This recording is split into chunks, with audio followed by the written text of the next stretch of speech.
Telling Will about the anomaly in the basement of my childhood home was not my mistake.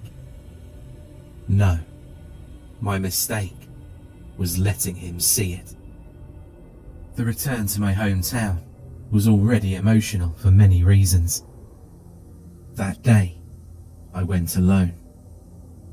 That day, I let myself in with my key and sat for half an hour in the kitchen, remembering all the mornings I'd spent eating cereal at that table and trying to weasel my way out of going to school.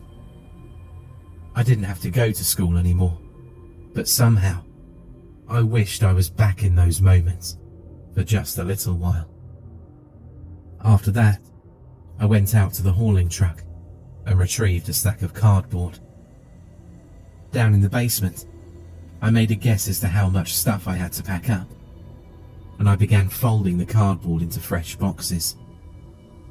4 boxes in, I caught sight of a smooth, shallow depression in the grey cinder block wall.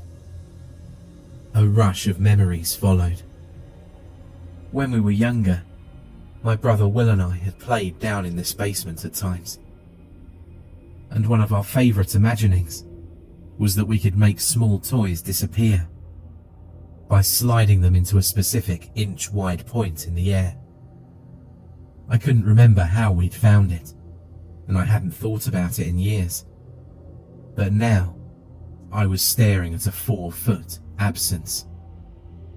The boxes below had begun to lose their flaps, and the protruding edges of their contents in a sphere of emptiness. And the wall itself looked like someone had carved out a perfect curve. Heart racing, I held one of my fresh boxes ahead of me and moved it closer until I saw the end begin to vanish. Pulling the box back, I dropped it on the ground and flipped it around. The portions that disappeared had not come back. The cardboard was gone, and the edges left behind were eerily smooth. For several minutes, I paced the basement, trying to process what I'd found. How was it real? How had this old game become a real thing? Or had it always been there, and we just interpreted it through the lens of childhood? Like it or not, I had to face the fact that there was an inexplicable sphere of disintegration in my basement. While trying to figure out what to do, I pulled away the boxes underneath and marked the floor with tape to avoid accidentally coming into contact with it. I could see how no one had noticed it all these years. It was in the back corner, above boxes filled with old junk. But this was strange enough that I had to tell someone, right? The first call I made was to Will. At first, he didn't believe me. I argued with him on the phone and even sent him pictures of what happened to the wall. But he dismissed them as being doctored. He thought I was trying to trick him, and so I was forced to actually lie. I told him I was just having a breakdown about our parents, and I needed him to come there right away. I waited for him by the hauling truck, and when he saw that I was fine, he grimaced. "Is this about that basement prank?" "Just come see it," I told him, practically dragging him inside and downstairs. Then, I gave him an old piece of wood. "Here, hold it towards the taped-off area." Will sighed in that manner that only older brothers could. "Fine, I'll..." The end of his piece of wood began to disappear. "Christ!" "See?" I shouted, moving out of his way as he stumbled back. "That game we used to play with the toys. It was this. It was real." He shook his head, his gaze locked on the empty air ahead. "No, this is something else. It has to be. This is so much worse than I remember." It was nothing at the time, a small thing. It was a big deal then too, I insisted. We just didn't know any better. I turned and pulled out my phone. I'm going to get some help with this. He finally snapped out of his daze, but only to forcefully grab me by the front of my shirt. With fierce eyes, he demanded, "Don't you tell anybody." I pushed him off with a leg-supported heave. I have to. This isn't normal. He backed off for a time, his attention turning towards the unseen sphere. While I talked to a college friend in physics I'd graduated with last year, Will began testing different objects. Metal, porcelain, wood, even a glass of water. It all disappeared above the line of tape.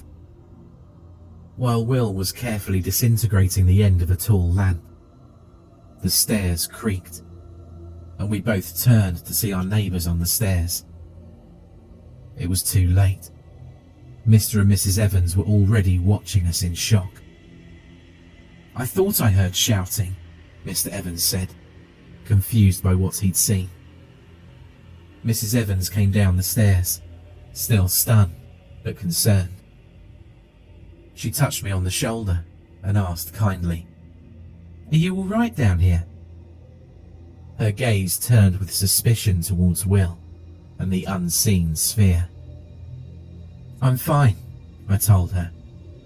It wasn't the first time they'd come over like this, and I just wanted them to leave. "We're packing things up." "Come on, honey," Mr. Evans said, waving her away. "They're fine." He glowered one last time at Will and the strange sight they'd beheld, and then helped his wife up the stairs. They left just in time to miss the arrival of my physics friend, Ishmael. He rushed up the driveway from his car, surrounded by a cloud of bulky equipment. I tried to help, but he just shook his head and asked to be led to the basement. "Is it real?" "See for yourself," I told him, helping him set up his stuff between the boxes.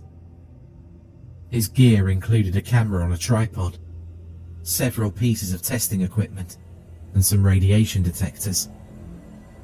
At these, I paused. "You think this thing might be giving off radiation?" Ishmael grimaced. "With the behaviour you described, probably. I definitely wouldn't want to live above this thing. If it's giving off anything dangerous, there'd be a pretty big cancer risk." Will and I shared an unhappy glance. "All right," Ishmael said, as he hung some opaque sheets of heavy material from the unfinished ceiling. "We'll stand behind these in case there's acute radiation." We nodded, took our spot, and I held out the first long piece of wood. Ishmael's camera captured every moment of the wood's slow disappearance, while he stared wide-eyed and cursed softly. Cycling quickly through his devices, he checked each one and then declared, "Well, no radiation." "That's a relief," Will sighed. "No," Ishmael countered. "It's super weird. I sort of expected that the matter in the objects was being torn apart and scattered, but that's not what's happening. Here's the real question. Why isn't there a tornado in here?" I looked at the empty sphere for a moment, before realizing what he meant. "You mean, why isn't it destroying the air too?" He nodded. "This isn't a portal to somewhere else, and it's not disintegrating matter outright. I wonder what it is doing." While he continued to perform tests, Will pulled me aside. "Look, I understand the need for help on this, but we really can't tell anyone else. This is a family matter." I nearly bit my tongue, but then decided to stand up for myself for once. Why do you want me to keep it a secret? It was then he went a totally different direction than I was expecting. His eyes lit up, and he traced a hand across an imaginary display of the future. Think about it. We could run a waste disposal company like no other. Destroy anything instantly and permanently. You know, all that nuclear waste they bury in the desert? Gone. Toxic factory waste? Gone. We could ship it all here from anywhere and just annihilate it. No one else would ever be able to match us. Oh, so it's about money, is it? I asked, angry for some reason. You think the government will just let us keep this to ourselves? Of course not, he said with a small laugh. That's why we'll keep it a secret. They won't know about it, and we'll get rich. If anyone does suspect, we'll just say they're crazy and call them conspiracy theorists. Think about it. Who would believe the truth? That path seemed dangerous and self-serving. We have to tell someone. He gripped me hard by each arm. As I struggled to get away from him, he insisted. No, there's too much money at stake. Turning away from his work, Ishmael asked, Everything okay? We'll let go, and I nodded. I'm fine. What are you finding? I think this sphere is turning solid and liquid matter into harmless gases, he reported, peering at some of his instruments. A little bit of argon, a little bit of nitrogen, but mostly carbon dioxide. I recommend you keep the windows open at all times to air it out. Pushing away from my older brother, I helped open the windows, and then we stood regarding the anomaly. So it's harmless? Will asked. Doesn't give us cancer or anything? Ishmael shook his head. Looks to be a growing bubble of alternate physical laws, or at least that's my best guess. I don't know what's causing it, but if it's getting bigger over the years, then that's a huge problem. It's gravitationally bound, as we can tell from it staying in the same place rather than floating through space. So it's going to stay here on the Earth. We should probably begin working on a way to undo it, because in a few centuries, it might get big enough to destroy all life on the planet. It doesn't even need to directly convert everything. If it produces enough carbon dioxide, we'll all, without warning, Will pushed him forward, and Ishmael fell. Only his bottom half hit the floor, and his wet intestines began spilling out from his open pelvis, vanishing. Choking from the sudden breeze and the knowledge I was breathing in his disintegrated flesh, I ran.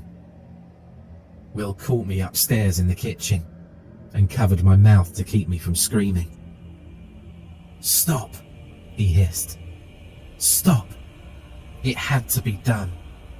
Now we're the only ones that know.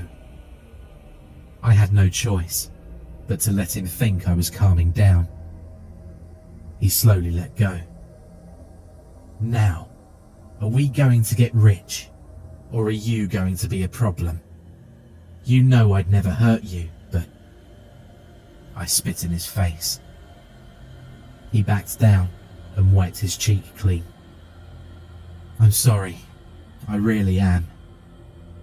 He sighed and headed for the basement stairs. I'm going to push the rest of his body and all of his gear into the sphere. There won't be any trace left. No body, no murder charge. And if you tell anyone, I'll say you were complicit. Just so you know. Sorry, I'm just protecting myself. Full of anger, humiliation and hate, I dashed from the house as soon as he moved out of sight. Running next door, I knocked until Mr. and Mrs. Evans opened up. And then I began frantically showing them the pictures and explaining what we'd found. It's eventually going to destroy the world if we don't do something about it. They nodded and listened. They'd seen it. They believed me. Mrs. Evans saw the bruises on my arms and frowned. "Honey, we'll help you. Just get somewhere safe and we'll call the police." I couldn't thank them enough. I just needed to know I had allies, that I wasn't alone. Retreating to my rented truck, I drove halfway down the block, locked the doors, and sat watching my childhood home while I tried to figure out what to do next. My first move was to post all of the pictures and information I gathered online in as many forums and message boards as I could. It didn't matter what Will tried to do. Others would know. About 20 minutes into that task, I saw Mr. Evans open his door and cross his lawn to post a handwritten "for sale" sign. I got out of my truck and headed over to question him about it. But while walking over, a police cruiser finally arrived.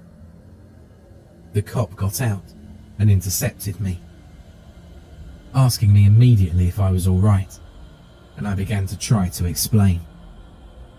He was skeptical, but I showed him the photos on my phone, and he glared over at my house. Waving Mr. Evans closer, I asked him, "Here, tell him about the sphere. You saw it."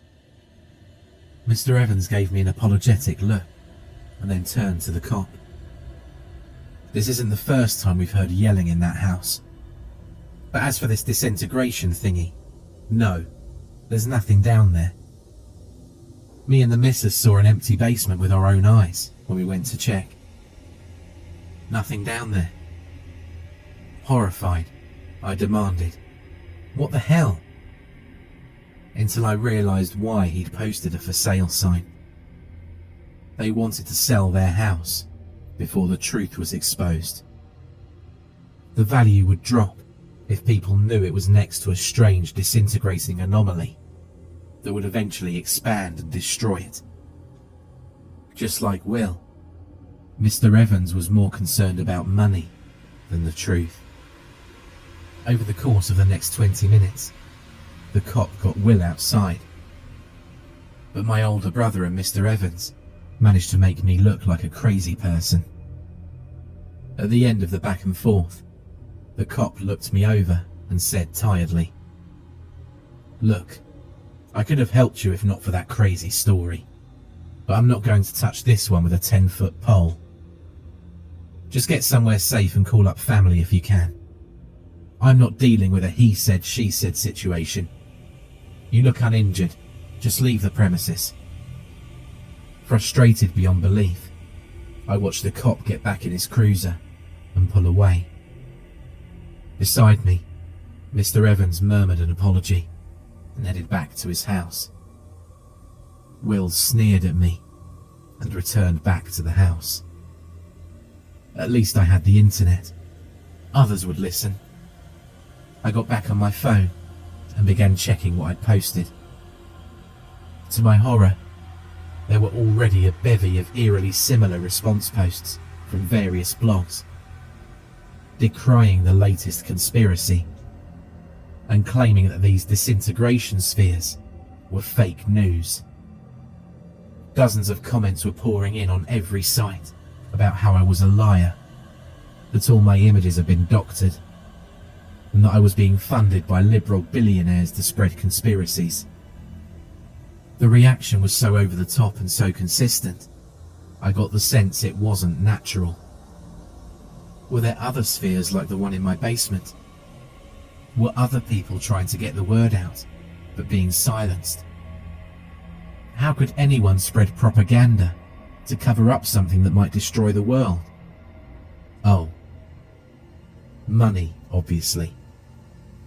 We'd known about the sphere for less than a few hours, and it had already made nice people lie and bad people kill. I sat down on the curb, forlorn. I was alone in this. What could I do? I could try to fight Will, but he was bigger and stronger, and likely expecting such an attack. I couldn't beat him. He'd overpower me.